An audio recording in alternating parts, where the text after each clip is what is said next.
So Nintendo released the creator's voice episode for Hyrule Warriors Age of Imprisonment, which I feel like a lot of people are sleeping on. And we've got a few little tidbits to talk about from this creator's voice. If you don't know about Age of Imprisonment, by the way, essentially it's going to be looking at the imprisoning war kind of era.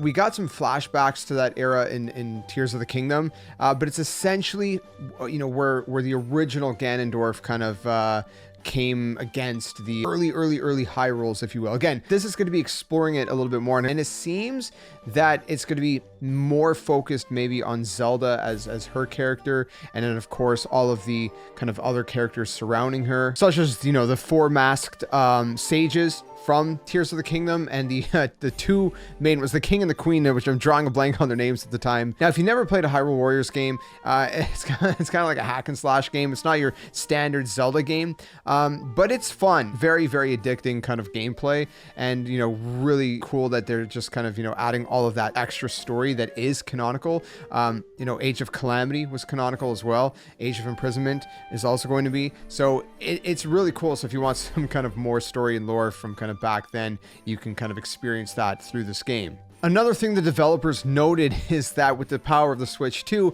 they're able to add more enemies, which there was already a lot of enemies, but with Age of Calamity, it seemed as though there was a lot of frame rate issues. I believe it was locked at 30 FPS, or at least it was running at 30 or maybe sometimes lower, which obviously was not a great experience. With this game, frame rate is going to be probably closer to like a 60 as well. And they're also saying, you know, the whole idea of adding more enemies contributes to the realism and excitement of the battlefield, which helped a ton to be able to have that as well. What they said about the higher frame rates is it's also important that you could play with higher frame rates than the Nintendo Switch system. So basically they're indirectly kind of acknowledging that the Switch 1 frame rates were not great. And so it's going to be smoother frame rates on the Switch 2.